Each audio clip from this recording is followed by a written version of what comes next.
Hello friend, welcome to my channel. और आज के इस वीडियो में हम क्लास 12th के सैम्पल पेपर को सॉल्व करेंगे। जैसे कि आपके एग्ज़ाम होने में काफ़ी कम समय रह गया, तो अब से हम क्या करेंगे कि एक सैम्पल पेपर रोज़ सॉल्व करेंगे, जिससे कि आपकी तैयारी और अच्छे से हो सके।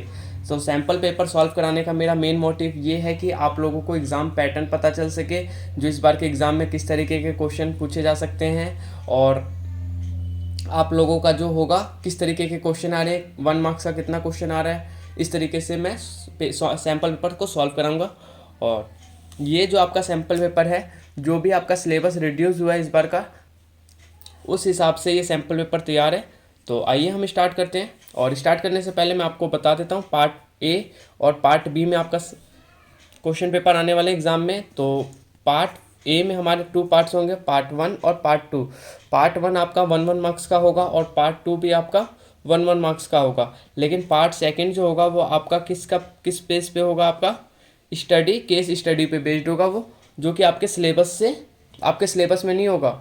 मतलब आपके बुक के बाहर से ये क्वेश्चन आएंगे। 10 मार्क्स का क्वेश्चन जो होगा वो आपके बुक के बाहर से आएगा। केस स्टडी आपको 2 क्वेश्चन आएंगे 1 1 मार्क्स के, MCQ टाइप। आपको उनमें को सॉल्व करना है और उसको सॉल्व करके आंसर देना है। तो 1 1 मार्क्स का जो हमारा पार्ट फर्स्ट होगा वो आपके टोटल 16 क्वेश्चन आएंगे 1 1 मार्क्स के। और जो पार्ट बी होगा उसमें आपके थर्ड फोर्थ फिफ्थ 3 पार्ट्स में ये सेक्शन डिवाइड होगा। और सेक्शन थर्ड आपके 2 मार्क्स का होगा, सेक्शन 4 आपका 3 मार्क्स का होगा, और सेक्शन 5 आपका 5 मार्क्स का होगा। तो इस तरीके से आपका एग्ज़ाम पैटर्न रहेगा। इसका प्रीवियस और प्रीव्यू मैं इससे प्रीवियस वीडियो में आपको बता चुका हूँ कि किस तरीके से आपका कौन सा चैप्टर कितने मार्क्स का आएगा, आपके सिलेबस से क्या क्या रिड्यूस हो रहा है, वो सारी चीज़ें मैं पहले ही बता चुका हूँ पहले के वीडियो में। तो आइए बिना टाइम वेस्ट किए अब हम क्वेश्चनों को सॉल्व करते हैं। तो क्वेश्चन सॉल्व करते हैं सबसे पहले। तो आपका सबसे पहले पार्ट ए सेक्शन ए, जो कि हमारे 1 1 मार्क्स के क्वेश्चन होंगे। टोटल कितने होंगे? ये 16 क्वेश्चन होंगे। ओके, 16 क्वेश्चन आपके आएंगे 1 1 मार्क्स के। और इसमें कुछ क्वेश्चनों में आपको ऑप्शन भी रहेगा, 3 क्वेश्चनों में। तो सबसे पहला जो हमारा क्वेश्चन होगा वो हम पढ़ते हैं। All question are in case of internal choice attempt any one. अगर आपको कोई चॉइस आ रही है तो आपको क्या करना है, किसी एक को अटेम्प्ट करना है। जैसे कि पहला क्वेश्चन हमारा क्या है, check whether the function f R R define as f x equal to x cube is one one या नॉट। ये हमारा पहला क्वेश्चन है। या तो दूसरा क्वेश्चन हमारा क्या है, how many reflective relation are possible in a set A whose n A equal to 3। इसको आपको सॉल्व करना है। तो ये आप क्वेश्चन को नोट डाउन कर लें, क्योंकि मैं डायरेक्ट आपको आंसर सॉल्व कराऊंगा। क्योंकि अगर मैं क्वेश्चन सॉल्व करा के कराऊंगा तो काफ़ी लेंदी वीडियो हो सकती है। तो चलिए हम स्टार्ट करते हैं। सॉल्यूशन नंबर 1, जिसका कि मैं आपको पहला और दूसरा दोनों पार्ट्स को सॉल्व कराऊंगा। और सैम्पल पेपर आप तभी सॉल्व करें जब आपके सारे चैप्टरों की प्रिपरेशन पहले से हो चुकी होगी। अगर आपकी प्रिपरेशन अभी तक नहीं हुई है तो आपको मेरे चैनल के प्लेलिस्ट में जाके जिस चैप्टर में आपको प्रॉब्लम है, आप वहाँ से जाके पर्टिकुलर आप सारे जो NCERT के सोल्यूशन है उनको आप सबसे पहले सॉल्व करें। आपको मेरे चैनल के प्लेलिस्ट में जाके वो सारी चीज़ें मिल जाएंगी।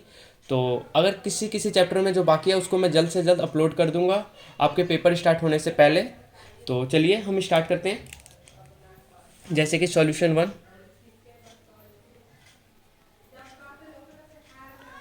आई होप आप लोग क्वेश्चन उतार चुके होंगे। तो इसमें हमारा क्या कह रहा है, लेट हम करेंगे f x1 equal to f x2 for some x1 x2 belongs to R. और ये जो आपका होगा वो चैप्टर 1 से ये क्वेश्चन आपको पता होगा जैसे क्या है। और ये जो चैप्टर है मोस्ट इंपॉर्टेंट क्वेश्चन है। इस चैप्टर से 8 मार्क्स का ये आपके एग्ज़ाम में आएगा ही आएगा ये चैप्टर। तो आप इस चैप्टर को भी बिल्कुल नहीं छोड़ सकते। और ये चैप्टर अभी मेरे को कराना बाकी है।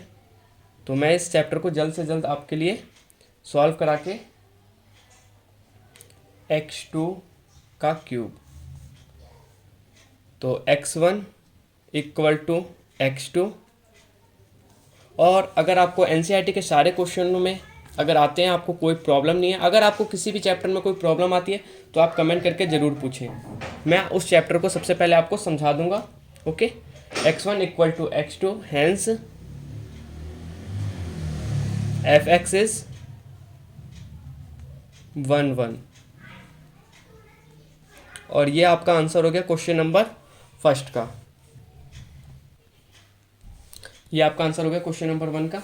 और क्वेश्चन नंबर 2 क्या है हमारा, how many reflective relation are possible in a set A whose n A equal to 3। N A की वैल्यू हमारे पास 3 गिवन है, तो रिफ्लेक्टिव रिलेशन पूछ रहा है। तो ये भी काफ़ी इजी क्वेश्चन है, इसको मैं और यहाँ पे डाल के आपको सेकेंड पार्ट भी इसका सॉल्व करा देता हूँ। नंबर ऑफ रिफ्लेक्टिव रिलेशन हमारे कितने हैं, number of reflective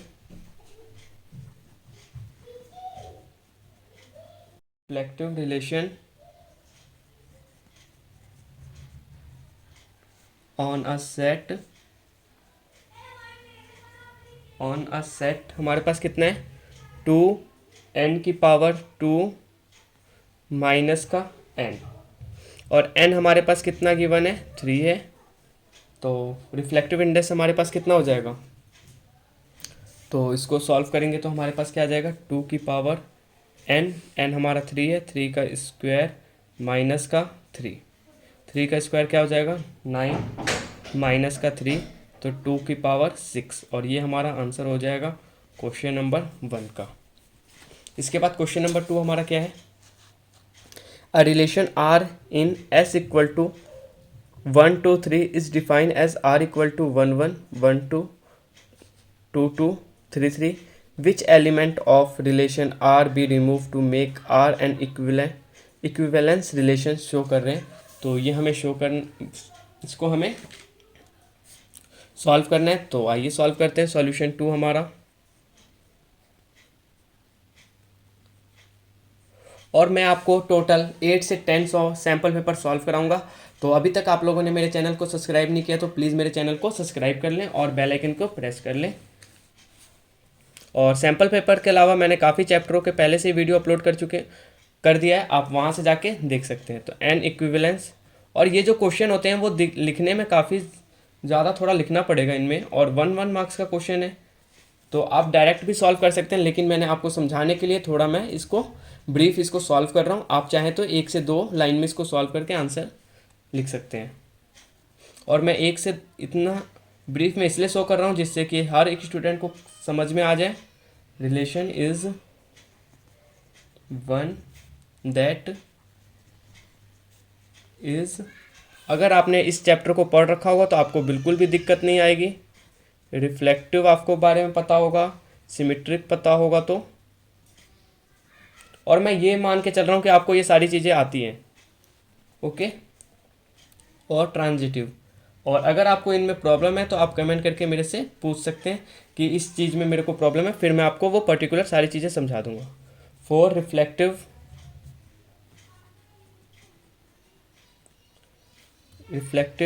a belongs to R, और आपके 31 मई को एग्ज़ाम होने वाला है बोर्ड का। तो आई होप आप लोग सभी तैयारी कर रहे होंगे और अच्छी तैयारी कर रहे होंगे, और आपको कहीं से भी कुछ भी करने की ज़रूरत नहीं है। आप सिर्फ एनसीईआरटी सॉल्व करें, और जो मैं आपको सैम्पल पेपर सॉल्व करा रहा हूँ उस पर एक बार आप क्वेश्चन को देख लें। ये नहीं हो सकता कि ये क्वेश्चन आएंगे, लेकिन इसी तरह के क्वेश्चन आने वाले हैं आपके एग्ज़ाम में भी, यही पैटर्न फॉलो होगा आपके एग्ज़ाम में। तो आप कोशिश करें एनसीईआरटी सबसे पहले सॉल्व करें, एनसीईआरटी के सारे क्वेश्चनों को। For symmetry,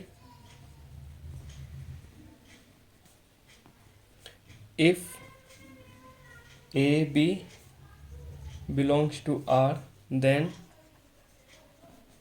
BA। for transitive,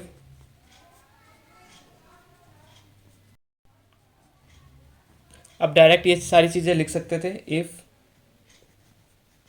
AB belongs to R and BC belongs to R then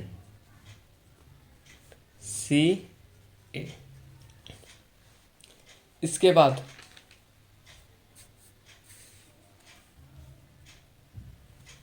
then 1 2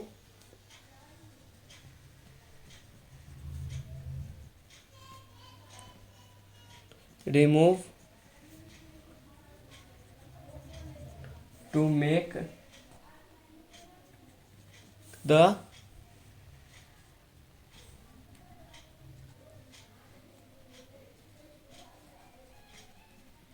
given relation, equivalence relation. Okay, ये आपका आंसर हो गया क्वेश्चन नंबर 2 का। इसके बाद अब हम क्वेश्चन नंबर 3 को देखते हैं। क्वेश्चन नंबर हमारा 3 क्या है? A relation R in the set of a real number R defined as R equal to a b ratio under root a equal b is a function या not. Justify your answer. आपको ये answer है या नहीं है, बस आपको justify करना है। तो चलिए हम स्टार्ट करते हैं इसको। Solution 3।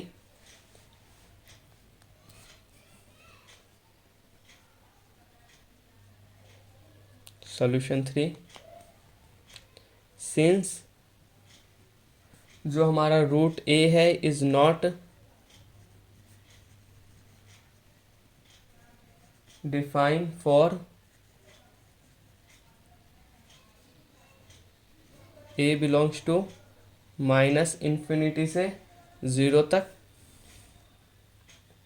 Therefore root a equal to b is not a function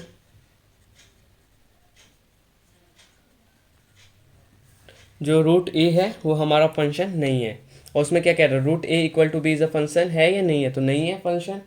और इसके बाद इसका सेकंड पार्ट हमारा क्या है, इसमें भी और है, तो इसका भी और वाला क्वेश्चन हम सॉल्व करेंगे। इसका और वाला क्वेश्चन क्या है हमारा, an equivalence relation R in A divide it into equivalence classes A1 A2 A3। What is the value of A1 A2 A3 and A1 equal to A2 A3। इसको हमें सॉल्व करना है, इक्विवेलेंस रिलेशन बताना है R के। यदि A divide it into equivalence classes A1 A2 और A3 की फॉर्म में बताएगा तो हमें इनकी वैल्यू फाइंड करनी है। ओके, तो चलिए हम करते हैं।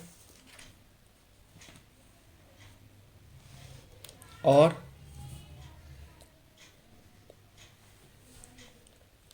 तो A1 A2 A3 equal A and A1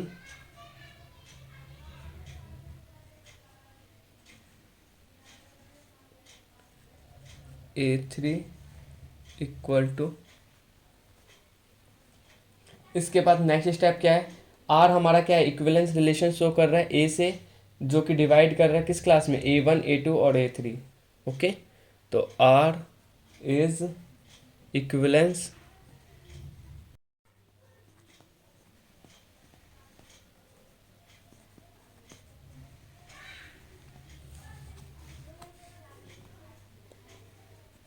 ए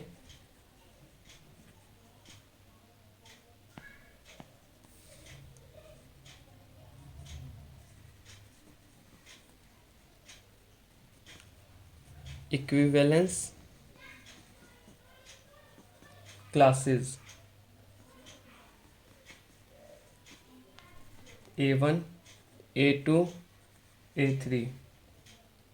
और मैं आपको ये सारी चीज़ें इसलिए इतना डीपली मैं आपको नहीं समझा रहा हूँ कि सिमेट्रिक क्या होता है, ट्रांजिटिव क्या होता है, जैसे क्वेश्चन थे, क्योंकि मैं ये मान के चल रहा हूँ कि आपको ये सारी चीज़ें आती हैं और आप फिर प्रैक्टिस कर रहे हैं। अगर आपको इनमें कोई भी प्रॉब्लम आती है, मैं आपको फिर बोल रहा हूँ कि अगर आपको इनमें प्रॉब्लम है तो आप प्लीज़ इस सैम्पल पेपर को सॉल्व ना करें, आप डायरेक्ट मेरे को कमेंट करके मेरे से कहें कि आप ये चैप्टर कराएं जिसमें भी आपको प्रॉब्लम है।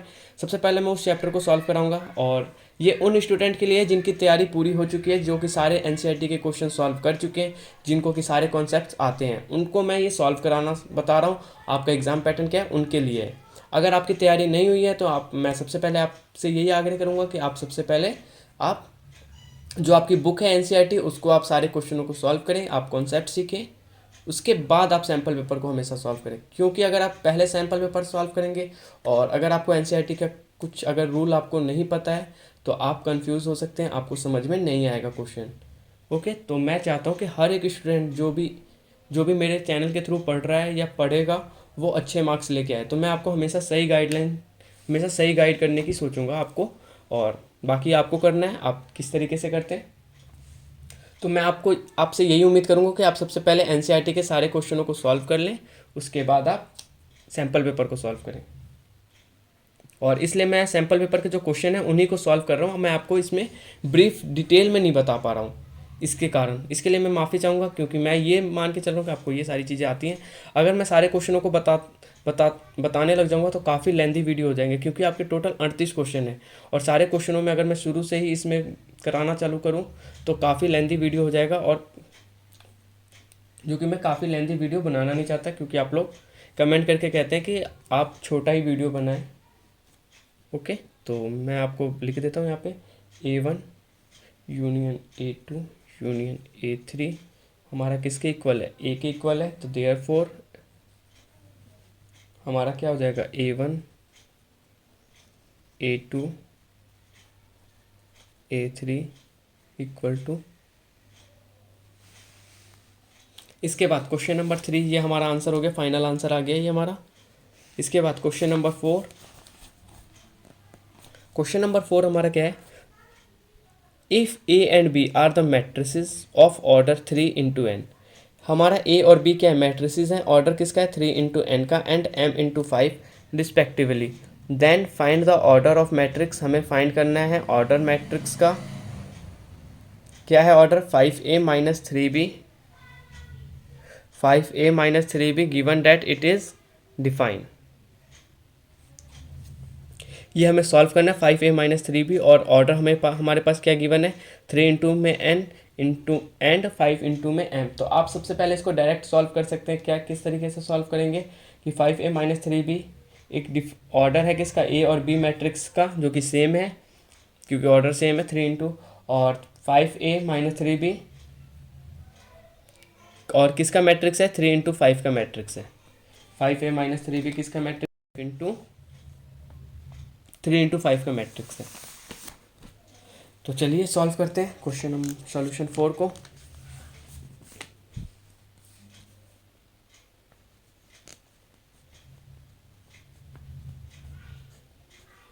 Solution 4,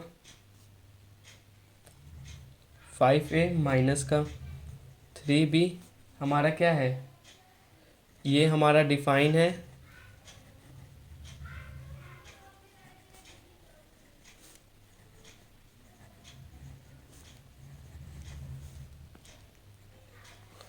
A and B, A and B matrices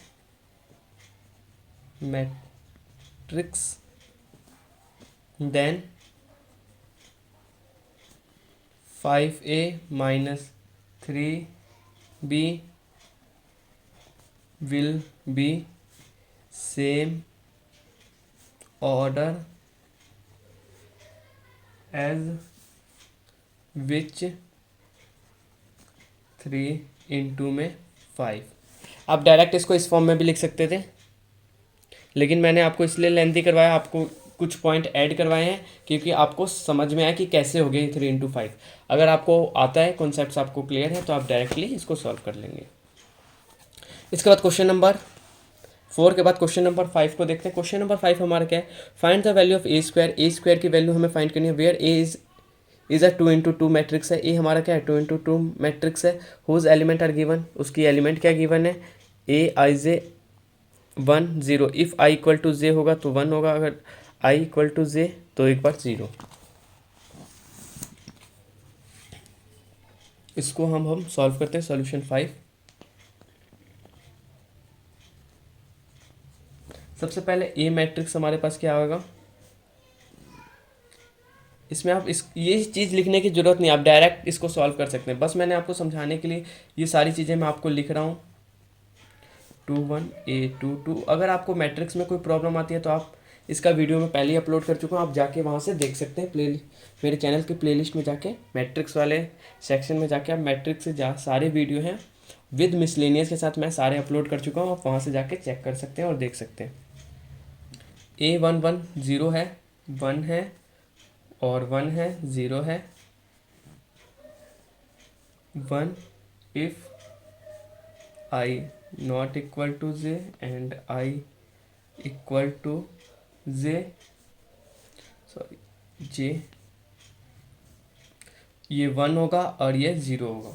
okay, तो ए स्क्वायर को हमें सॉल्व करना है, तो ए स्क्वायर हमारा क्या हो जाएगा, ए इंटू में ए, तो इसको मैं सॉल्व करूँगा 0 1 1 0 0 1 1 0, तो ए स्क्वायर की वैल्यू हमारे पास क्या आ जाएगी, 0 को 0 से करेंगे 0 और 1 को 1 से करेंगे तो 1 आ गया यहाँ पे। फिर इस 0 को किससे करेंगे, 0 को 0 से करेंगे और फिर 0 को 1 से करेंगे तो हमारे पास आ जाएगा, यहाँ पे हमारे पास क्या हो जाएगा, 0 हो जाएगा। इस 0 को इससे करेंगे तो 0 हो जाएगा और फिर इस 1 को 0 से करेंगे तो 0 हो जाएगा। इसी तरीके से यहाँ से करेंगे तो 1 का 0, फिर 0 को 1 से करेंगे तो यहाँ पे भी 0 हो जाएगा। फिर 1 को 1 से करेंगे तो 1 और 1 को 0 से करेंगे तो 0, और ये हमारा आंसर हो गया। और इसमें एक और क्वेश्चन है और में, तो उसको भी हम सॉल्व कर लेते हैं। और में हमारे पास क्या क्वेश्चन है, given that A is a square matrix, A हमारा क्या है, स्क्वायर मैट्रिक्स है। ऑर्डर का क्या है हमारा 3 × 3 का, 3 रो है 3 कॉलम है। अगर मॉड ए हमारा इक्वल होगा -4 का, तो हमें एडजेसेंट ए फाइंड करना है। और ये आपका इंपॉर्टेंट क्वेश्चन भी है। मैंने आपको जब ये चैप्टर सॉल्व करा रहा था, मैंने आपको बोला था कि एडजेसेंट का 1 मार्क्स का क्वेश्चन आपको एग्जाम में पूछा जाता है। तो चलिए स्टार्ट करते हैं, और इसको आप डायरेक्ट सॉल्व कर लेंगे। ए हमारा क्या है, 3 × 3 का मैट्रिक्स है, तो एडजेसेंट ए मैं डायरेक्ट फाइंड करना आपको बता रहा हूँ। ओके, मैं बाकी कुछ भी यहाँ पे फाइंड नहीं करूँगा। Adjacent A equal to A की power n-1 equal to -4 3-1 equal to -4 का स्क्वायर, और ये हमारा हो गया 16। एडजेसेंट ए की वैल्यू हमारे पास क्या आ गई, 16 आ गई। क्योंकि आपका 1 मार्क्स का क्वेश्चन है, आप डायरेक्ट भी आंसर लिख सकते हैं। आपको नंबर मिलेंगे, या तो आप इस फॉर्म में करके दिखाएं या आप डायरेक्ट आंसर लिख लें। अगर आप इस फॉर्म में लिख के दिखाएंगे तो एग्जामिनर को ये लगेगा आपने सॉल्व कराया है पूरा, और अगर आप डायरेक्ट आंसर लिखते हैं तो वहाँ पे ये होता है कि बच्चे ने कहीं पूछ के या कहीं से नकल मार के किया। इसके बाद क्वेश्चन नंबर 5 के बाद अब हम क्वेश्चन नंबर 6 को देखते हैं। क्वेश्चन नंबर 6 हमारा क्या है, let A equal to I into में J I J be the square matrix of order 3 × 3 and adjacent A mod equal to -7 है। हमें वैल्यू फाइंड करनी है A11 ए कैपिटल A21 प्लस A12 A capital 22 A13 A capital A23। ये हमें solve करना है, वेयर ए आई जे क्या है, कोफैक्टर है ए आई जे का। कोफैक्टर आपको पता होगा, एडजेसेंट आपको पता होगा, तो आप इसको इजीली सॉल्व कर सकते हैं इस क्वेश्चन को। अगर आपको नहीं पता तो आप प्लीज़ मेरे चैनल के मैट्रिक्स वाले सेक्शन में जाके आप सारी चीज़ों को सीखें। मैं सारी चीज़ें पहले से ही अपलोड कर चुका हूँ। एडजेसेंट क्या होता है, कोफैक्टर कैसे फाइंड करते हैं, मैट्रिक्स 3 × 3 क्या होती है, वो सारी चीज़ें मैंने आपको बता रखी है। तो चलिए सॉल्व करते हैं। और इसमें सॉल्व क्या करना है, इसमें बस आपको बताना है, तो आप डायरेक्ट भी लिख सकते हैं इसमें। सॉल्यूशन 6, इसका डायरेक्ट जो आप आंसर लिखेंगे वो 0 लिखेंगे। और 0 क्यों लिखेंगे, अगर किसी एलिमेंट के एक रो को अगर मल्टीप्लाई करें कोफैक्टर किसी दूसरे एलिमेंट के साथ, तो कॉलम के साथ, तो उसका सम हमेशा 0 होगा। अब उसी चीज़ को आप अपनी लैंग्वेज में भी लिख सकते हैं, इफ़ एलिमेंट ऑफ 1 रो, इसका आंसर आप डायरेक्ट 0 भी लिख सकते हैं, या तो आप इस फॉर्म में भी लिख सकते हैं, the element of 1 row are multiply by cofactor of element of another row, जिसको कि हम कॉलम भी कह सकते हैं, उसका सम हमेशा 0 होगा।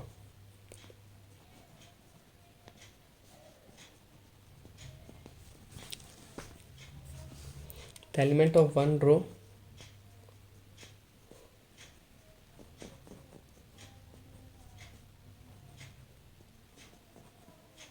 और आपको कमेंट करके आप ज़रूर बताएं कि आपको इस वीडियो में और मैं आपके लिए किस तरीके से बेहतर लेके आ सकूं। अगर आप ये कहते हैं कि मैं आपको हर एक क्वेश्चन को यहाँ पे भी समझा के चलूँ, तो आप कमेंट करें मेरे कमेंट सेक्शन में जाके, और आप अपना रिव्यू देना बिल्कुल ना भूलें कि आपको मैं अपने वीडियो को किस तरीके से और बेहतर कर सकूँगा।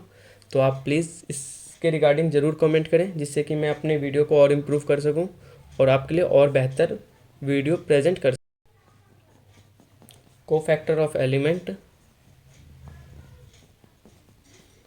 ऑफ एनी अदर रो या कॉलम देयर सम इज 0। इसके बाद क्वेश्चन नंबर 6 के बाद क्वेश्चन नंबर 7 को देखते हैं। क्वेश्चन नंबर 7 हमारा क्या है? क्वेश्चन नंबर 7, इसमें हमारे पास ये वाला क्वेश्चन है, find integration of E X 1 minus cot X plus cos square x D X. और दूसरा क्वेश्चन क्या है हमारा? Define term. ये भी चैप्टर में सॉल्व करा चुका हूँ, आप इंटीग्रेशन में सॉल्व पूरा करा चुका हूँ, और एक दो चैप्टर रह रहे हैं, उसको मैं जल्द से जल्द उसको भी सॉल्व करा दूंगा आपके लिए। तो ये हमारे पास क्वेश्चन है, इसको मैं नोट डाउन कर लेता हूँ, और क्योंकि ये तो क्वेश्चन ऐसे हैं कि नोट डाउन बिना करे सॉल्व नहीं होंगे। तो सॉल्यूशन हमारा 7 है, सॉल्यूशन 7। इसमें हमारे पास e की पावर x 1 माइनस में cot X plus cos x square X dx, ये हमारा क्वेश्चन है। तो इस क्वेश्चन को हम लोग सॉल्व करते हैं, काफ़ी इजी भी क्वेश्चन है ये। तो इसको मैं लेट करता हूँ i इक्वल टू ई की पावर x। तो यहाँ पे मेरे पास हो जाएगा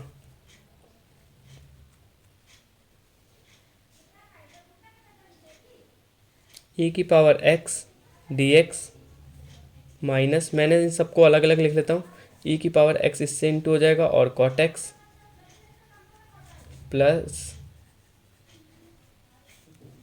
ई की power x cos x square X dx। Okay, अब इसके बाद इसको मैं सॉल्व करूँगा, और यहाँ पे हमारे पास क्या है? दो फंक्शन है, और जब भी दो फंक्शन होते हैं तो हमें कौन सा रूल अप्लाई होता है? आई लेट वाला रूल। आई होप आप लोगों को सभी को पता होगा। ओके, तो चलिए सॉल्व करते हैं। ई की पावर एक्स का इंटीग्रेशन क्या होता है? ई की पावर एक्स होता है माइनस का, अब यहाँ पे हमारे पास आई लेट वाला रूल लगेगा, आई inverse L log A algebraic T trigonometric E exponential. I let वाले रूल से हम सॉल्व करेंगे इसको, तो हमारे पास क्या हो जाएगा? ब्रैकेट में सबसे पहले आप फर्स्ट फंक्शन सेकंड फंक्शन किसको मानेंगे? ये हमारा फर्स्ट फंक्शन, ये हमारा सेकंड फंक्शन होगा ई एक्स, क्योंकि एक्सपोनेंट है। तो first function as it is, ये आपको फॉर्मूले भी याद होंगे, integration of second minus differentiation of first function cot X, और फिर हमारे पास हो जाएगा इंटीग्रेशन ऑफ ई की power x D x, bracket हम लोगों का क्लोज, प्लस इस वाले टर्म को मैं एज इट इज़ लिख देता हूँ यहाँ पे। इस वाले टर्म को मैंने सॉल्व कर दिया, और इस वाले टर्म को मैं एज इट इज़ लिख देता हूँ, ई की power x cos x square x D x equal to E की power x minus cot, E की पावर एक्स का क्या हो जाएगा? ई की पावर एक्स और कॉट एक्स, तो ई की power x cot x minus यहाँ पे इंटीग्रेशन का sign, differentiation of cot x. Cot integration क्या होता है? कॉस एक्स स्क्वायर एक्स होता है, कॉस एक्स स्क्वायर एक्स, और ई एक्स का इंटीग्रेशन क्या होता है? ई की power x D x. I hope आप लोगों को समझ में आ गया होगा। कॉट एक्स का डिफ्रेंशिएशन क्या होता है? कॉस एक्स स्क्वायर एक्स ई की power x D x, plus इस वाली टर्म को एज इट इज़, जो ये वाली टर्म है इसको मैं एज इट इज़ लिख देता हूँ यहाँ पे, ई की power x cos x square x D x. Okay, minus plus cancel हो जाएगा। ओके, अब हमारे पास क्या आएगा? सिर्फ आई इक्वल टू ई की पावर एक्स माइनस में ई की पावर एक्स कॉट एक्स, ई की पावर एक्स को मैं कॉमन लूँगा, तो यहाँ पे बचेगा 1 माइनस में कॉट एक्स, और ये आपका हो गया आंसर प्लस सी। तो आई इक्वल टू हमारे पास आ गया ई की पावर एक्स 1 माइनस में कॉट एक्स प्लस में सी। ये तो हमारा क्वेश्चन नंबर 7। और इसी का सेकंड पार्ट हमारे पास क्या है, डिफाइन इंटीग्रल का क्वेश्चन है ये, x square sine x D x. इसको हमें सॉल्व करने, और आपके पास तो दोनों में से आपके एग्जाम में चॉइस आने वाला है, लेकिन सैम्पल पेपर में आपको मैं और वाले भी क्वेश्चन को मैं सॉल्व कराऊंगा। आपको मैं सारे सैम्पल पेपर जो भी हमारे 10, 11, 12 जितने भी सैम्पल पेपर हैं सारे मैं सॉल्व कराऊंगा। इसके साथ साथ जो हमारा जो इम्पोर्टेंट क्वेश्चन बनेंगे उसको भी सॉल्व कराऊंगा। इसके अलावा मैं आपको एनसीईआरटी के भी क्वेश्चन सॉल्व कराऊंगा। ओके, तो आप इसकी चिंता बिल्कुल ना करें। अब इसको मैं सॉल्व करूँगा तो एफ एक्स हमारा क्या हो जाएगा, ऑड फंक्शन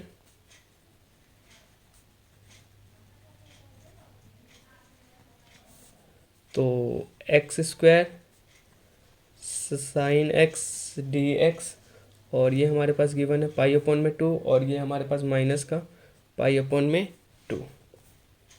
तो लेट मैंने कर लिया इस पे भी I equal to x square sine x D x pi upon में 2 माइनस का पाई अपॉन में 2। इसको मैं क्या लिख सकता हूँ, F x D x integration of, इसको मैं ए ले लेता हूँ और इसको मैं माइनस ए ले लेता हूँ। ओके, तो देयरफॉर अब हमारे पास सिचुएशन क्या क्या बनेगी, अगर ज़ीरो होगा तो कब होगा, if F minus X equal to minus का एफ अपॉन में एक्स। और अगर हमारे पास सेकेंड सिचुएशन क्या होगी, एफ एक्स डी एक्स, और ये हमारे पास ए, और ये हमारे पास माइनस का सॉरी ये हमारे पास ज़ीरो होगा, और यहाँ पे हमारे पास 2 होगा। इफ़ एफ माइनस का X equal to F X के इक्वल होगा। तो इसको फिर फर्दर सॉल्व करेंगे तो हमारे पास क्या आएगा, F x equal to x square sine X को मैं सॉल्व इसमें वैल्यू पुट करूँगा तो ये मेरा एक्स का square sine minus X equal to X का स्क्वायर साइन एक्स, और ये किसके इक्वल है, माइनस के एफ एक्स के इक्वल है। ओके, तो एफ एक्स हमारे पास क्या हो गया, ऑड फंक्शन है, F x is an odd function जिसमें हमारे पास आई की वैल्यू क्या आ जाएगी, 0, और यही हमारा क्या हो जाएगा, आंसर हो जाएगा, फाइनल आंसर हमारे पास आ गया। तो इसके बाद क्वेश्चन नंबर 7 के बाद क्वेश्चन नंबर 8 है हमारा, find the area bounded by Y equal to x square the X axis and the line X equal to 1 and X equal to -1 and X equal to 1। इसको हम solve करेंगे। Question number 8 है हमारा, area bounded equal by Y equal to x square हमारे पास given है। Solution 8 y equal to x square, तो a equal to Y D X, इसका इंटीग्रेशन सॉल्व करेंगे, एक्स स्क्वायर डी एक्स 1 से -1। एरिया बाउंडेड वाला आई होप आप लोग को ये चैप्टर आता होगा। तो 2 हो जाएगा, यहाँ पे हमारे पास एक्स स्क्वायर हो जाएगा, और ये 1, ये -1 डी एक्स, यहाँ पे हमारे पास क्या हो जाएगा, एफ माइनस एक्स की वैल्यू हमारे पास क्या है, एफ एक्स है। ओके, तो 2 हमारे पास कॉमन है, इसको मैं बाहर लिख सकता हूँ, और ये मेरे पास क्या हो जाएगा, एक्स का क्यूब अपॉन में 3, और इनकी वैल्यू मैं पुट करूँगा 1 और 0। तो जब मैं इसकी वैल्यू 1 पुट करूँगा तो ये 1 अपॉन में 3 हो जाएगा, और जब 0 वैल्यू पुट करूँगा तो पूरी टर्म हमारी 0 हो जाएगी।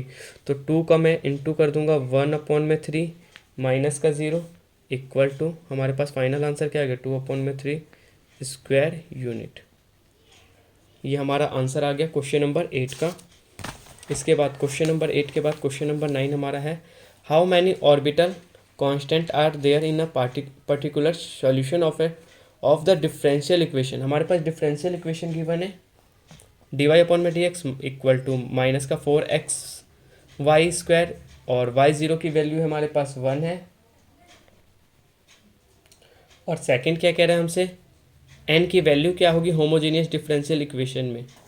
तो ये हमारे पास क्वेश्चन नंबर 9 है, सॉल्यूशन 9।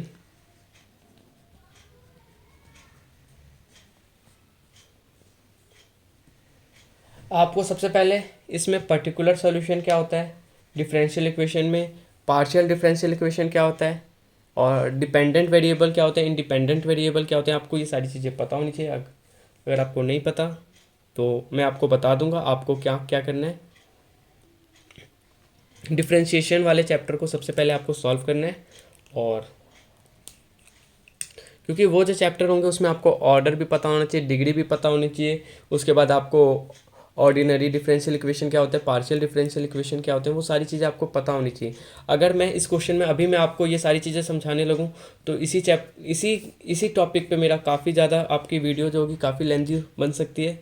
तो इसके लिए मैं आपसे माफ़ी चाहूँगा क्योंकि मैं आपको यहाँ पे नहीं समझा पा रहा हूँ। फिर भी मैं कोशिश करूँगा आगे से आपके कुछ क्वेश्चन कम करके आपको समझाने के लिए।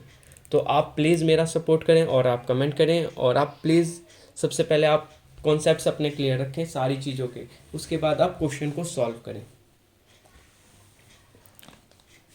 Partial solution of differential equation हमारा क्या है, sorry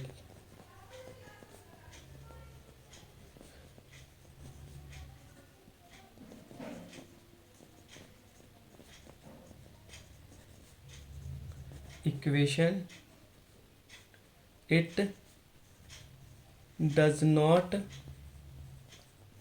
contain orbital constant.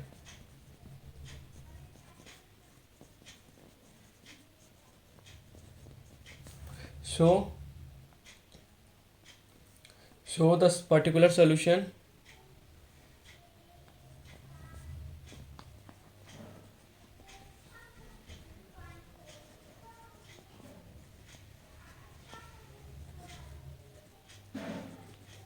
differential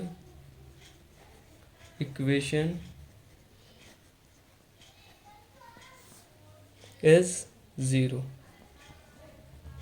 okay, इसके बाद इसका सेकंड पार्ट है और वाला। इसमें हमें क्या बताना है, homogeneous differential equation. Homogeneous differential equation को पहचानने का सबसे अच्छा तरीका क्या है, जो इनकी पावरें होंगी ना, जो इनकी डिग्री होगी वो हमेशा सेम होगी। जैसे इसमें हमारा क्या है 3 है, तो यहाँ पे भी हमारा 3 होगा, यहाँ पे 2 और 1 3 है, और यहाँ पे 2 और 1 3, ये हमेशा कॉमन होंगे। अगर आप इस तरीके से अगर आपको मिल रहा है तो आपको वहाँ पे होमोजीनियस डिफरेंशियल इक्वेशन को सॉल्व करना है। यहाँ पे सिंपली हमसे n की वैल्यू पूछ रहा है, अगर यहाँ पे 3 होगा तो n की वैल्यू हमारे पास क्या हो जाएगी 3 हो जाएगी। आप डायरेक्ट भी कर सकते हैं अगर आपको होमोजीनियस डिफरेंशियल इक्वेशन का पता है तो। अगर आपको नहीं पता है तो आपको इसके बारे में सबसे पहले सीखना पड़ेगा। मैं यही कहूँगा, आपको रटने की ज़रूरत नहीं है, आप कॉन्सेप्ट को सीखें। ओके, अगर मैं यहाँ पे n=3 बोल रहा हूँ तो आप ये मत कहें कि n=3 कैसे आ रहा है। आपको ये सीखना है कि होमोजीनियस डिफरेंशियल इक्वेशन होता क्या है, इसको पहचाने कैसे हम कि होमोजीनियस है ये, और ये पर्टिकुलर डिफरेंशियल इक्वेशन, ये ऑर्डर कैसे फाइंड होता है, ये डिग्री कैसे फाइंड होती है, ये सारी चीज़ें आपको आनी चाहिए। और ऑर्डर डिग्री भी आपके एग्जाम में हमेशा आता है क्वेश्चन इसमें से। तो इसमें मैं आपको समझाने की ज़रूरत नहीं है, डायरेक्ट n= वैल्यू हमारे पास 3 हो गई। क्यों 3 हो गई, क्योंकि इसकी जो डिग्री हो वो 3 है, इसके कारण n की वैल्यू 3 है। ओके, आप इतना जान लें। तो इसके बाद अब हम क्वेश्चन नंबर 9 के बाद क्वेश्चन नंबर 10 को सॉल्व करते हैं। क्वेश्चन नंबर 10 हमारा क्या है, find the value of A vector. Vector की वैल्यू क्या होगी अगर डायरेक्शन अपोजिट होगा, -3/4 j के अपोजिट होगा तो इसकी वैल्यू क्या होगी। Solution 10।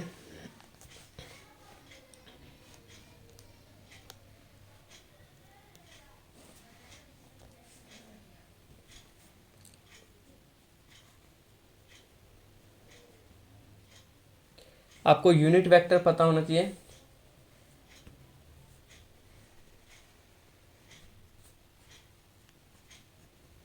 Unit vector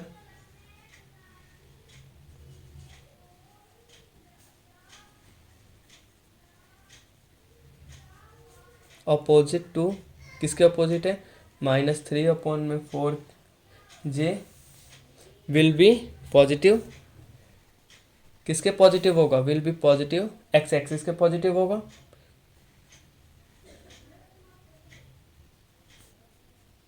sorry x axis के नहीं होगा क्योंकि जे है ना, तो वाई एक्सिस के पॉजिटिव होगा। अगर -3/4 जे की वैल्यू है तो वो किस में पॉजिटिव होगी, वाई एक्सिस में। ओके, तो रिक्वायर्ड वेक्टर हमारे पास क्या हो जाएगा,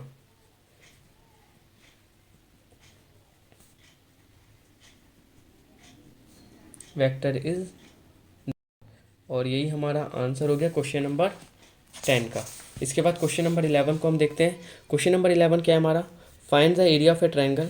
एरिया ट्रायंगल का क्या है, whose sides are represented by the vector, इसकी साइड रिप्रेजेंट है वेक्टर में क्या, 2i एंड -3j। ये हमारे पास रिप्रेजेंट, हमें क्या होगा इसका एरिया, ये भी मैं क्वेश्चन में आपको करा चुका हूँ सारे क्वेश्चन।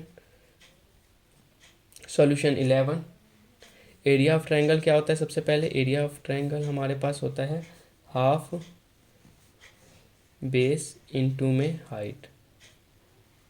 ओके, इसमें आपको वैल्यू पुट करनी है सिंपली, तो 1/2, ए की वैल्यू क्या है, 2i है, इनटू में 3j है। ओके, तो 1/2 और ये हमारे पास क्या हो जाएगा, 3 2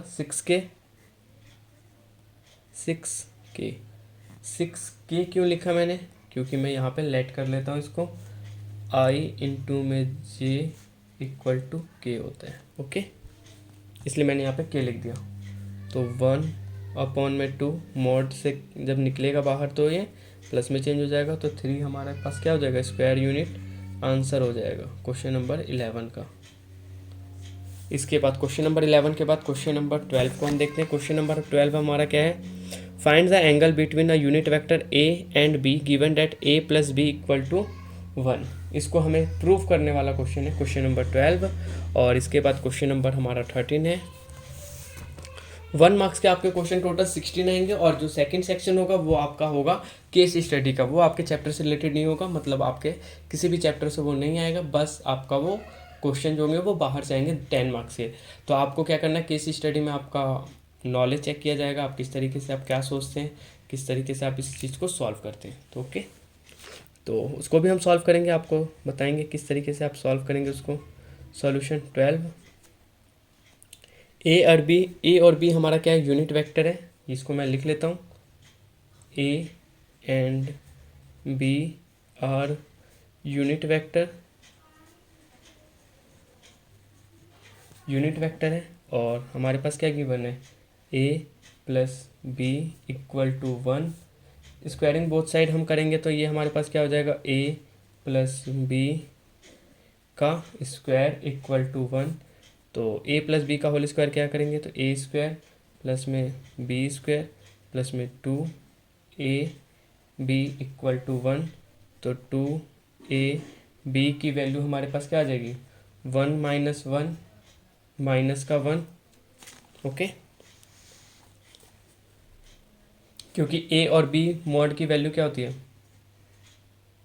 सॉरी,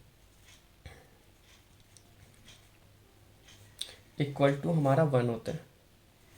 ओके, इसके कारण वैल्यू 1 आ गई। तो 2ab की वैल्यू हमारे पास क्या आ जाएगी, 2ab की वैल्यू हमारे पास आ गई -1, और 2ab की वैल्यू आ गई -1, तो a और b की वैल्यू क्या आ गई, -1/2। ओके, तो इसको अब हम सॉल्व करेंगे, तो a b cos θ = 1/2 माइनस का, तो cos θ की वैल्यू हमारे पास क्या आ जाएगी, -1/2। तो थीटा की वैल्यू यहाँ से हम फाइंड कर सकते हैं, cos इनवर्स -1/2, और माइनस को कैंसिल करने के लिए हम फर्दर इसको सॉल्व करेंगे। क्या आएगा यहाँ पे, cos इनवर्स cos पाई - π/3, क्योंकि 1/2 किसकी वैल्यू होती है, 60 की। तो थीटा की वैल्यू हमारे पास क्या आ जाएगी, 2/3, और यही हमारे पास क्या आ गया, फाइनल आंसर आ गया क्वेश्चन नंबर 12 के बाद। अब हम क्वेश्चन नंबर 13 को सॉल्व करते हैं। क्वेश्चन नंबर 13 हमारा क्या है, find the direction cosine of other normal to Y Z plane. Direction cosine पूछ रहा है हमसे।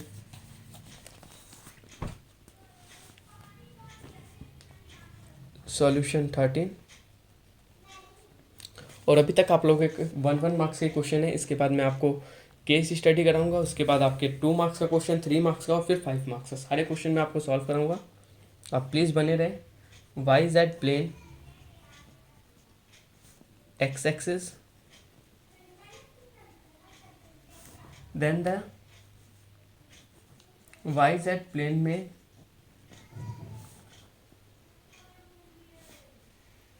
सॉरी मैं एक लाइन और यहाँ पे ऐड कर देता हूँ।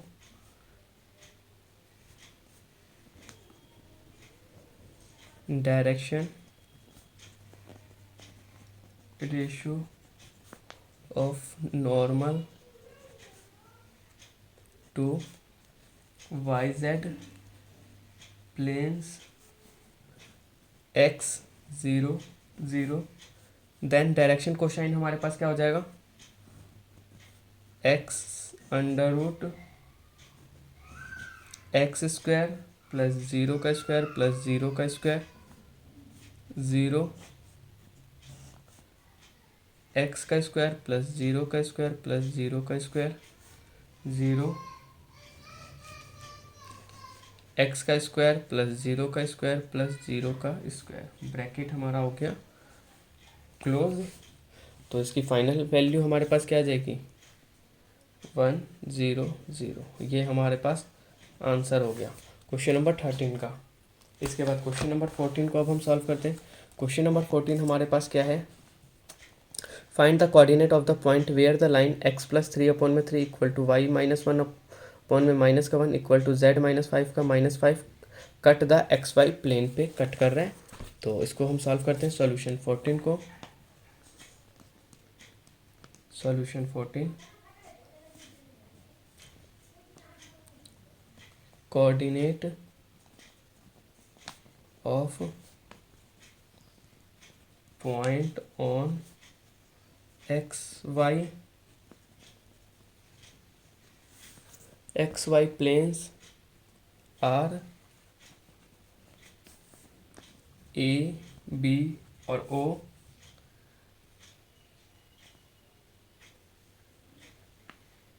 कौन सा पॉइंट है, it is a point where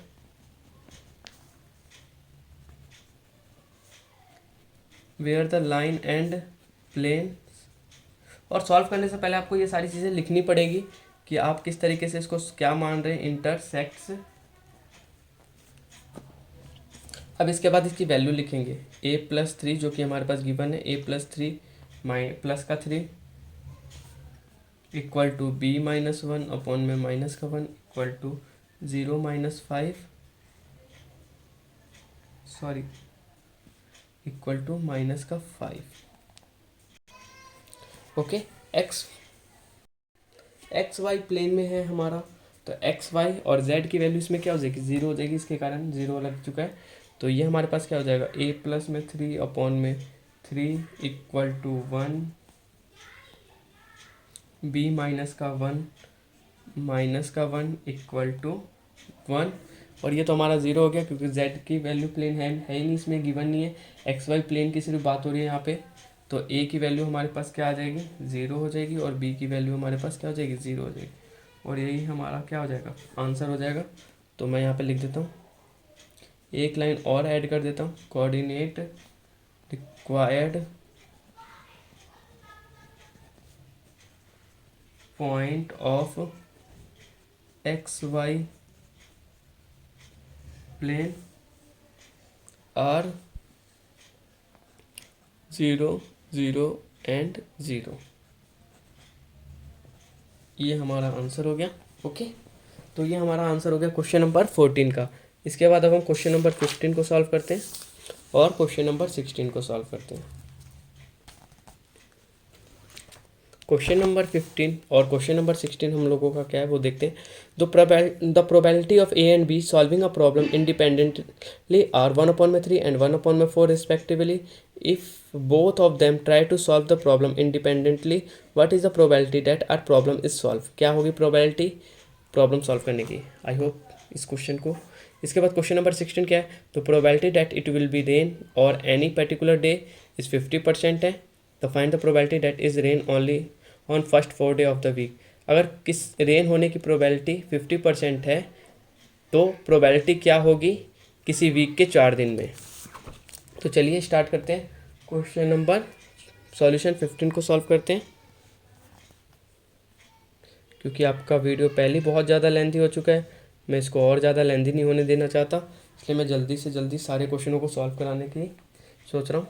तो पी ए की वैल्यू हमारे पास क्या है 1/3 और पी बी की वैल्यू क्या है हमारे पास 1/4। इसके बाद पी ए, इसको मैं किस तरीके से फाइंड कर सकता हूँ, P A plus P B minus का P A not belongs to B. तो ये हमारे पास क्या हो जाएगा पी, ये एक्सरसाइज मैं आपको करा चुका हूँ, ये पहली एक्सरसाइज है। तो इसको फाइंड करने के लिए हमें पी ए नॉट, इसको हम किस तरीके से फाइंड कर सकते हैं, पी बी 1/3 इंटू में 1/4 इक्वल टू 1/12 और ये तो हमारे पास आ गया। और पी ए को फाइंड करने के लिए इसमें से 1/3 प्लस 1/4 माइनस का 1/12 इक्वल टू 4 प्लस 3 माइनस का 1/12, क्योंकि एलसीएम लेंगे तो ये हमारे पास आ जाएगा 6, 7 माइनस 1 6/12। तो इसकी वैल्यू हमारे पास आ जाएगी 1/2। किसकी value, P A belongs to B. अब इसकी वैल्यू हम डायरेक्ट पुट करेंगे तो रिक्वायर्ड प्रोबेबिलिटी हमारे पास क्या आ जाएगी, हाफ हो जाएगी।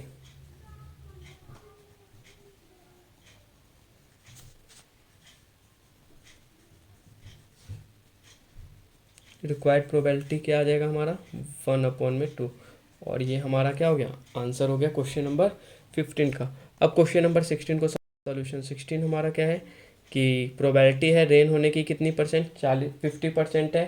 तो उसकी हमें प्रोबेबिलिटी फाइंड करनी है कि हफ्ते में अगर 4 दिन बारिश हो तो उसकी प्रोबेबिलिटी क्या होगी।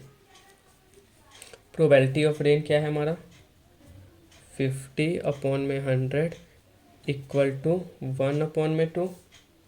प्रोबेबिलिटी ऑफ नो रेन क्या होगा हमारा,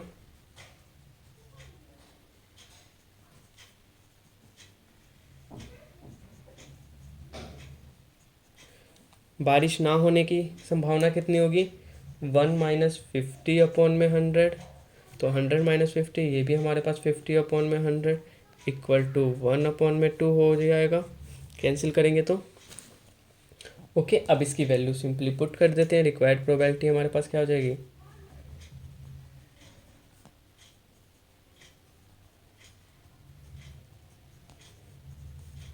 रिक्वायर्ड प्रोबेबिलिटी हमारे पास 1/2 4 इंटू में 1/2 की पावर क्यूब इक्वल टू, क्योंकि एक बार में बारिश हफ्ते में 4 दिन होगी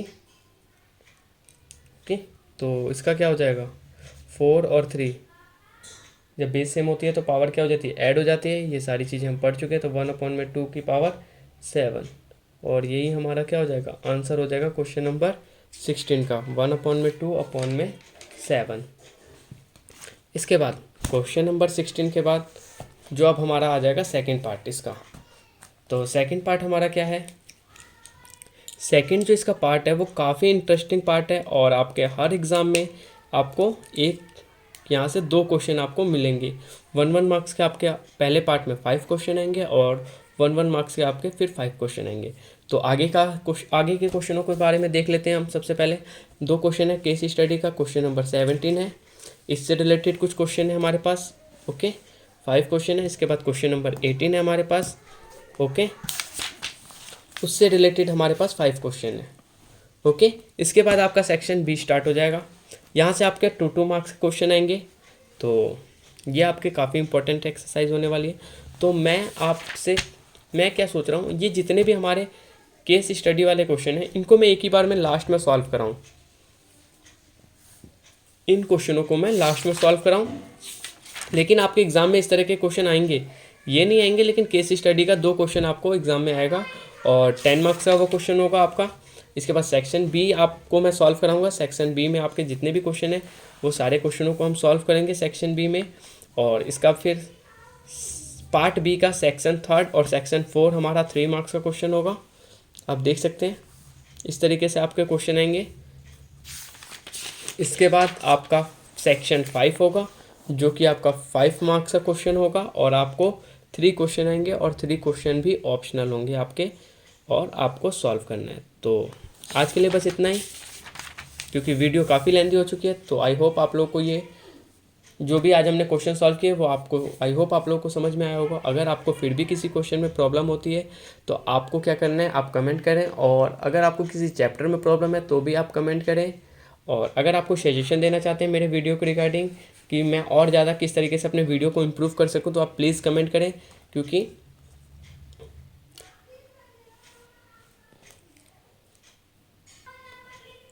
क्योंकि मेरा मेन मोटिव क्या है, आप लोगों को एग्ज़ाम में अच्छे मार्क्स दिलवाना और आपको किस तरीके से आप एग्ज़ाम में अच्छे मार्क्स लेके आप अच्छी जगह एडमिशन लेके आप अच्छा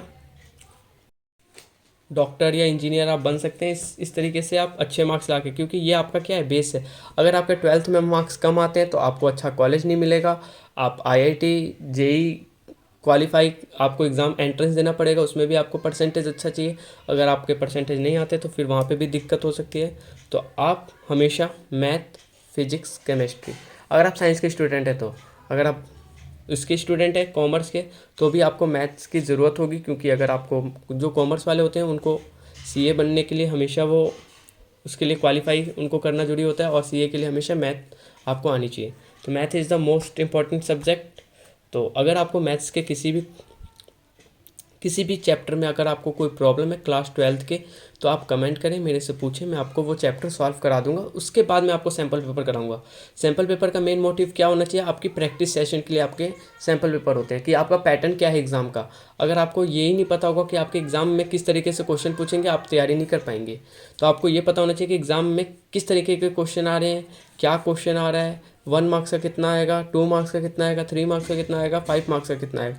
अगर आपको ये सारी चीज़ें पता है तो आप अच्छे मार्क्स ला सकते हैं एग्ज़ाम में। अगर आपको नहीं पता तो आपको नंबर लाना थोड़ा मुश्किल हो जाएगा, क्योंकि अगर आप प्रैक्टिस करके जाएंगे कि हाँ 5 मार्क्स के इतने क्वेश्चन आएंगे, 2 मार्क्स का, 1 मार्क्स का 16, और केस स्टडी आपको नहीं पता होगा कि नहीं आता है, नहीं किस तरीके के क्वेश्चन आते हैं, तो वहाँ पे आपके कम नंबर आते हैं। तो आप किसी भी एग्ज़ाम की तैयारी करें, आप एंट्रेंस की तैयारी करें, क्लास 12th की किसी भी एग्ज़ाम की, आपको पैटर्न पता होना चाहिए, आपको सिलेबस पता होना चाहिए, किस तरीके के क्वेश्चन आ रहे हैं। आप हमेशा सक्सेस मिलेगी आपको लाइफ में। अगर आपको ये चीज़ नहीं पता तो आपको सक्सेस मिलेगी, लेकिन थोड़ा टाइम लगेगा इसमें। तो चलिए, आज के लिए ये वीडियो यहीं समाप्त करते हैं। आई होप आप लोगों को ये जो भी आज हमने क्वेश्चन सॉल्व किए वो आपको आते हो समझ में आ गए होंगे। तो जाते जाते मैं आपसे यही कहूँगा कि अगर अभी तक आप लोगों ने मेरे चैनल को सब्सक्राइब नहीं किया है तो प्लीज़ आप मेरे चैनल को सब्सक्राइब कर लें और बेल आइकन को प्रेस करें, और ज़्यादा से ज़्यादा इस वीडियो को अपने फ्रेंड के साथ शेयर करें। और किसी भी चैप्टर में अगर आपको प्रॉब्लम है तो आप मेरे चैनल के प्लेलिस्ट में जाके उस वीडियो को देखें और सीखें क्वेश्चनों को और कॉन्सेप्ट्स को सबसे पहले सीखें। ओके, थैंक्स फॉर वॉचिंग, धन्यवाद।